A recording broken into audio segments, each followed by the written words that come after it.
Three Spider-Men, three different worlds, three lives that, no matter how many times they swung in to save the day, kept getting torn apart by loss, bad timing, and impossible choices. We've seen them at their highest highs, stopping world-ending threats, winning the girl, earning the city's respect. But behind the mask, each one has been crushed by moments so devastating that even the people closest to them couldn't see the full weight they were carrying. The question is, whose story was the worst? Whose life was so unlucky, so packed with heartbreak, that even victory didn't feel like a win? To figure that out, let's start with Tobey Maguire. When Tobey's Peter Parker first swung onto screens in 2002, he wasn't the quippy, confident version we'd later see in other adaptations. He was awkward, poor, invisible to most of the people around him. And even before the spider bite, his life was already full of uphill battles. Raised by Aunt May and Uncle Ben after losing his parents, Peter's early years were shaped by quiet, steady love, but also the kind of financial strain that never really goes away. The Parker house wasn't a place for luxuries. Every dollar was stretched, every bill was felt. Peter was the kind of kid who understood the cost of life long before he understood the weight of responsibility. Then came the bite. In one night, Peter's body changed, but his world changed even faster. His decision to use his new powers for personal gain, stepping into a wrestling ring to make some quick money, set off the chain of events that would define him forever. What are you doing up there? Staying away from you. That's a cute outfit. Did your husband give it to you?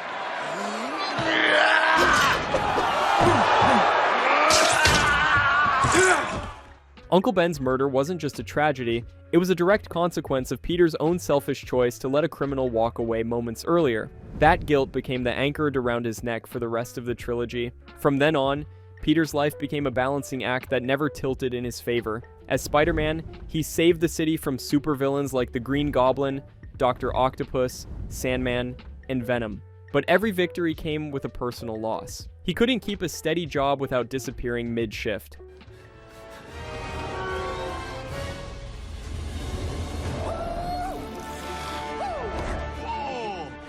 He stole that guy's pizza!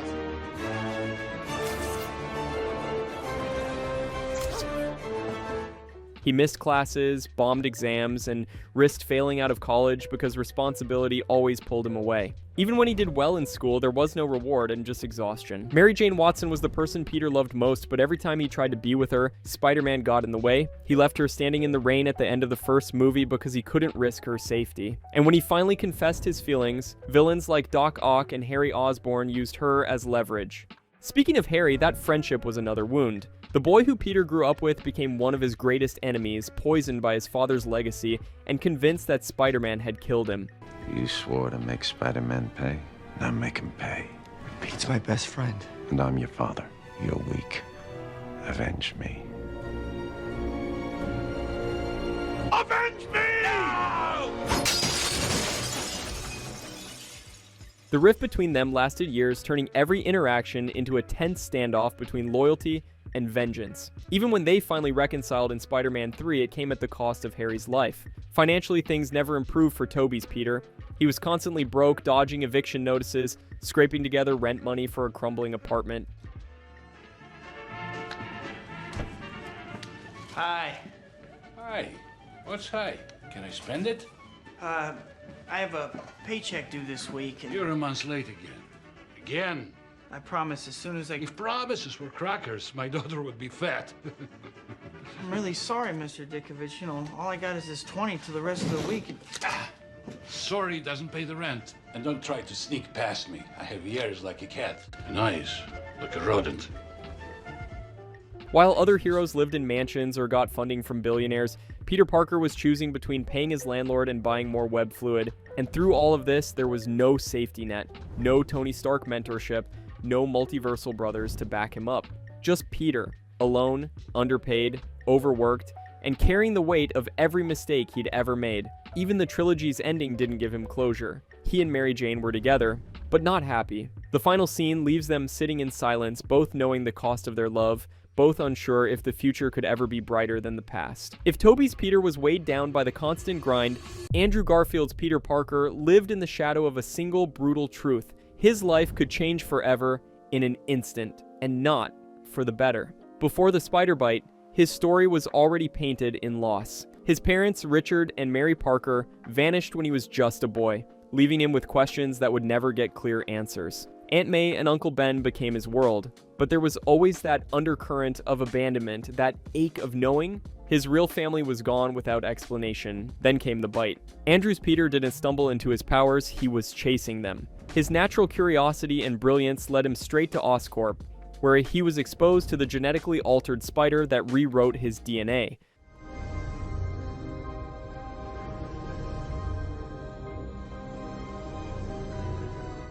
The transformation was exhilarating, but with it came the same fatal misstep every Peter makes, underestimating the cost of power. Uncle Ben's death was sudden, brutal, and personal. It wasn't just a gunshot in the distance, it was Peter, standing there moments after the trigger was pulled, realizing that he could have stopped it. That moment hardened him. His early Spider-Man phase wasn't about saving the city, it was about hunting down every man who looked like the one who killed Ben. And just as he began to shift from vengeance to responsibility, life took something else from him. Gwen Stacy's father, Captain George Stacy, died during the battle with the Lizard in the first film. His final words to Peter weren't thanks, they were a warning. Stay away from Gwen to keep her safe. So I want you to promise me something, okay? Leave Gwen out of it. Promise me that. Huh? You promise me. It was a promise Peter tried to keep and failed. By the time The Amazing Spider-Man 2 began, Peter was living with that broken promise. He couldn't stay away from Gwen, and she was the anchor in his chaotic life. She was smart, fearless, and willing to fight for their relationship despite the risks. For a while, it almost looked like they could make it work. They laughed, they planned a future, they dreamed about moving to England together. But Peter Parker's life doesn't allow happy endings. Electro's rampage pulled Peter back into the fight, and in the chaos, Harry Osborn emerged with his own vendetta, transformed into the Green Goblin. And then came the Clock Tower. The scene is burned into Spider-Man history. Gwen, kidnapped by Harry, dangled high above the ground as the gears and machinery thundered around her. Peter fought with everything he had, webbing Goblin and trying to keep Gwen safe at the same time. But in a split second, she fell. Peter dove after her, firing a single desperate web. The strand caught her, but the force of the stop snapped her neck before he could pull her to safety. She died instantly. There was no misunderstanding, no, maybe she'll be okay. She was gone, and Peter was left holding her body, sobbing, in the wreckage of a battle he just barely survived. It wasn't just the loss of the love of his life, it was the loss of his last person. His parents were gone, Uncle Ben was gone, Captain Stacy was gone. Now Gwen, the one person who saw both Peter and Spider-Man and loved them equally, was gone too. After that, Peter disappeared. He didn't swing through the city, he didn't stop crimes, he just stopped. The bright, witty Spider-Man vanished, replaced by a shell of someone who'd given everything and lost everything back. And it wasn't until No Way Home that we learned the truth. In those lost years, he became bitter, more violent, and more dangerous. He still saved people, but without joy, without hope. He was a hero running on empty.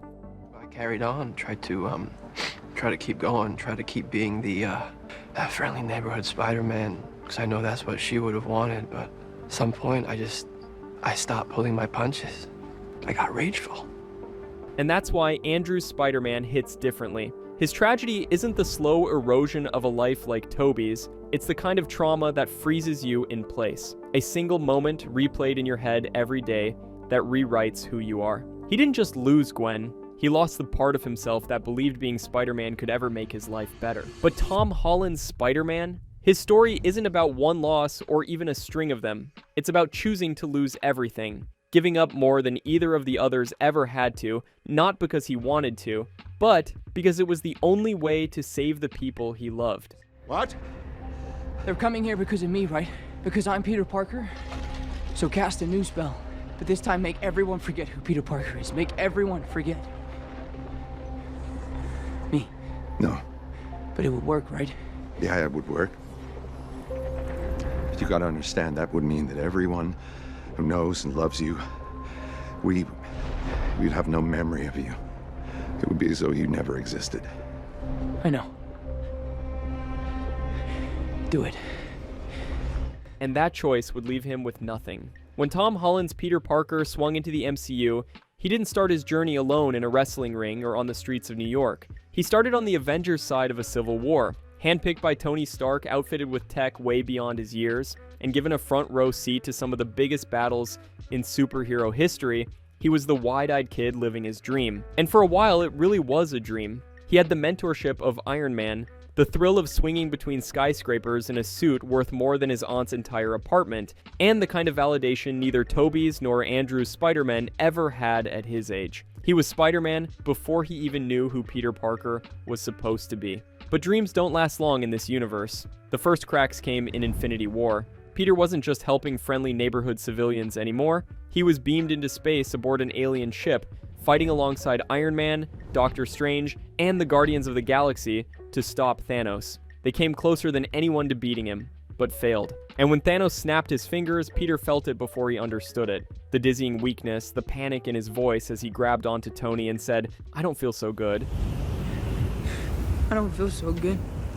That was the last thing he said before he turned to dust in Tony's arms. For 5 years, Peter Parker was gone, vanished. No Spider-Man swinging through Queens, no Peter in school. And then, after the surviving Avengers reversed the snap, he was suddenly back on Titan, and Doctor Strange was telling him they had to go. No time to process, no time to breathe. The next thing he knew, he was stepping through a portal into the endgame battle. There was Tony, alive, armored, and fighting, and they embraced in the middle of chaos. "Oh, this is nice," Tony said, masking the relief in his voice. Oh, this is nice.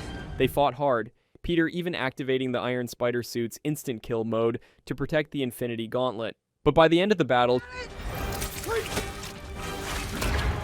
Activate instant kill! I got this. I got this. Tony made the ultimate sacrifice to defeat Thanos, and Peter was once again left holding a dying mentor in his arms. Tony Stark's death wasn't just another funeral. It ripped away the anchor holding Peter steady. And in the months after, the world decided he was the natural successor, the next Iron Man, the leader of the Avengers. The weight wasn't just heavy, it was crushing. And it came at a time when Peter still wanted to be a normal high school kid who could take MJ to the movies without worrying about alien invasions. Then came Far From Home. A school trip to Europe was supposed to be his escape, a chance to step away from the shadow Tony left behind. But instead, he walked right into the arms of Quentin Beck, Mysterio, a man who seemed like the perfect replacement hero, only to betray him in the worst possible way. Beck didn't just try to kill him, he destroyed Peter's secret identity, broadcasting it to the entire world and framing him for murder. Spider-Man's real name is... Spider-Man's name is Peter Parker. Overnight, Peter Parker became public enemy number 1. That's where No Way Home began. With his name and face plastered everywhere, his friends hounded by the press, and his future ripped away when MIT rejected all of them because of the controversy. Desperate to fix it, Peter turned to Doctor Strange, asking him to make the world forget he was Spider-Man. The entire world's about to forget that Peter Parker is Spider-Man. But Peter's heart got in the way. He kept asking for exceptions, for MJ, for Ned, for May, and those interruptions cracked the spell wide open. The fallout was unlike anything he'd faced. Villains from across the multiverse, people who knew Spider-Man's identity and other realities, slipped into his world. Ock, Green Goblin, Electro, Sandman, the Lizard. Strange wanted to send them back to die in their own timelines, but Peter couldn't accept that. He fought Strange for control of the spell's containment device, trapping him in the mirror dimension so he could try to cure the villains and give them a second chance. It was a noble plan. It was also a mistake. Norman Osborn, or rather the Goblin, turned on him. The fight that followed tore through Happy Hogan's apartment and ended with Aunt May gravely injured. She still managed to tell Peter the words that have defined every Spider-Man before him. You have power, and with great power, there must also come great responsibility. Moments later, she died in his arms. Jonah Jameson's voice rang out on giant screens nearby, blaming her death on Spider-Man. That was the moment Tom Holland's Peter Parker stopped being a kid. From there, he teamed up with Tobey and Andrew's Spider-Men to cure the villains, battling them atop the Statue of Liberty. But when the Goblin destroyed Strange's containment box, the sky ripped open, the multiverse was breaking, the only way to fix it was unthinkable. Everyone in every universe had to forget Peter Parker existed. Not just that he was Spider-Man, that he was anyone at all. It was the ultimate sacrifice. He said goodbye to the other Spider-Men, then to Ned and MJ, promising he'd find them again. He didn't tell them he loved them. MJ stopped him, wanting him to wait until they met again. And then, with a nod from Strange, it was done. The spell worked, the multiverse closed, The world forgot Peter Parker. When we see him next, he's walking into the coffee shop where MJ works. She doesn't know him. Ned doesn't know him. The life he'd fought for, his friends, his future, his connection to the Avengers, was gone. He considered telling them everything, but when he saw the bandage on MJ's head, he made a different choice. She was safe. That had to be enough. So he left. He found a small, empty apartment in New York, sewed himself a new suit from scratch, no Stark tech, no magic upgrades, no team to call if things go wrong. Just a kid with nothing left but a mission, to keep being Spider-Man, even if no one remembers the boy behind the mask. And that's the heartbreaking difference with Tom Holland's Spider-Man. Tobey's Peter endured years of bad luck. Andrew's Peter was broken by sudden tragedy. But Tom's Peter, he's died, come back, lost his mentor, lost his family, and finally erased himself from the world, all before turning 18. When you line up the three Spider-Men side by side, their pain takes on different shapes. Tobey Maguire's Peter Parker lived through the slow burn of responsibility grinding him down year after year. Every choice cost him something, his money, his friends, his love life. And by the end of his trilogy, he was bruised, tired, and still unsure if the sacrifices had been worth it. His suffering was realistic, relatable, and constant. Andrew Garfield's Peter Parker had a different kind of heartbreak. His tragedies hit like lightning, sudden, violent, and impossible to recover from. Losing Gwen Stacy in his arms wasn't just the emotional peak of his story, it was the breaking point. That single moment rewrote who he was, turning him into a darker, angrier Spider-Man, until No Way Home gave him a sliver of redemption. And then there's Tom Holland's Peter Parker. This is where my personal pick comes in, because when you really look at his story, it's almost absurd how much he lost before he even turned 18. He started with everything most versions of Peter never had at that age. A spot alongside the Avengers, the mentorship of Tony Stark, and tech years ahead of his time. And then, in Infinity War, he was ripped out of life entirely, vanishing for 5 years in the snap, only to return and watch his mentor die almost immediately in Endgame. In Far From Home, he was betrayed by someone he trusted, framed for murder, and had his identity blasted across every screen in the world. In No Way Home, a desperate attempt to fix that mistake backfired, unleashing multiversal chaos. He lost Aunt May, his last family, in a fight that was never even supposed to happen. And then he made the ultimate sacrifice, letting everyone he loved forget he existed. No friends, no MJ, no Ned, no Avengers connection, no support system. He's back at zero, sewing his own suit in a tiny apartment, living completely alone, all before most kids are even graduating high school. Tobey's pain was long and heavy. Andrew's was sharp and devastating. But Tom's? It's a pileup of every kind of loss all crammed into a few short years. And the worst part is, he chose the final one, erasing himself, because he couldn't live with the idea of putting the people he loved in danger again. That's why, for me, Tom Holland's Peter Parker is the saddest, unluckiest Spider-Man we've ever seen. He's not just carrying scars, he's carrying them into adulthood completely alone.